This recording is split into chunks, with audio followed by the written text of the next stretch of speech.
हरियाणा में आज नायब सैनी की सरकार का 1 साल पूरा हो गया है, इसलिए आज जन विश्वास जन विकास का प्रोग्राम पूरे हरियाणा के अंदर किया गया। हरियाणा के बीजेपी के सारे मंत्रियों और सारे विधायकों की ड्यूटी लगाने के साथ साथ नायब सैनी ने आज पंचकुला में अपनी सरकार के 1 साल का ब्यौरा पेश किया। लेकिन इस सारे कार्यक्रमों के दौर में अगर कोई मंत्री गायब रहा तो वो आरती राव थी। आरती राव आज रेवाड़ी के कार्यक्रम में नहीं आई और उनका नहीं आना बड़ी चर्चा का विषय रहा। उनके नहीं आने के चलते वहाँ पर रेवाड़ी के एमएलए लक्ष्मण यादव ने कार्यक्रम की अध्यक्षता की। लक्ष्मण यादव कार्यक्रम के चीफ गेस्ट नहीं थे, लेकिन आरती राव के इस प्रोग्राम में नहीं आने के चलते उनको ये जिम्मेदारी उठानी पड़ी। सरकार के मोस्ट इम्पोर्टेंट कार्यक्रम से आरती राव का फुर होना सबसे ज़्यादा चर्चा में रहा, क्योंकि आरती राव के जिम्मे जो काम लगाया गया था वो कोई छोटा नहीं था और इसके बारे में उनकी शिकायत चंडीगढ़ पहुंचा दी गई है, क्योंकि आरती राव से इस कार्यक्रम में हाजिर होने की पूरी उम्मीद थी, लेकिन उन्होंने अपनी जिम्मेदारी से पल्ला झाड़ते हुए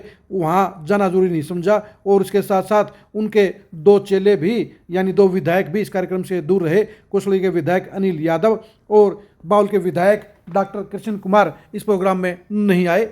सरकार की पहली वर्षगांठ के कार्यक्रम में आरती राव के नहीं आने से सीएम नायब सैनी बेहद नाराज हो गए हैं।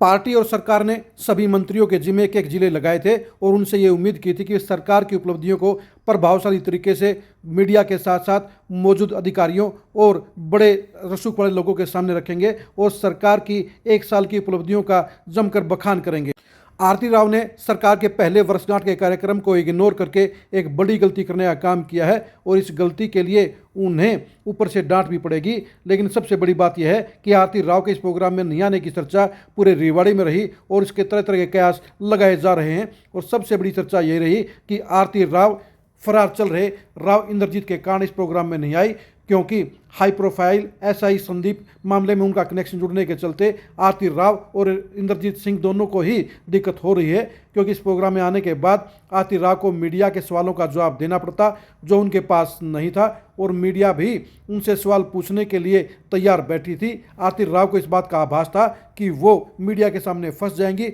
उनके पास कोई जवाब नहीं होगा, इसलिए उन्होंने इस कार्यक्रम में नहीं आना बेहतर समझा। लेकिन उनकी ये ड्यूटी थी कि वो इस प्रोग्राम में आती, वो मीडिया का फेस भी करती। जहां एक तरफ उनका परिवार, उनके समर्थक ये दावा कर रहे हैं कि फरार राव इंद्रजीत के साथ उनका कोई कनेक्शन नहीं है, तो ऐसे में मीडिया के सामने आने के बाद ही वो अच्छी तरह से अपनी पोजीशन को क्लियर कर सकती थी। लेकिन आरती राव ने सवालों का जवाब देने की बजाय प्रोग्राम से दूर रहना ही बेहतर समझा। लेकिन ये भी बात हकीकत है कि वह इस मामले में कब तक भाग पाएंगी, क्योंकि राव इंद्रजीत सिंह और आरती राव दोनों के लिए फरार राव इंद्रजीत का कनेक्शन जी का जंजाल बन गया है।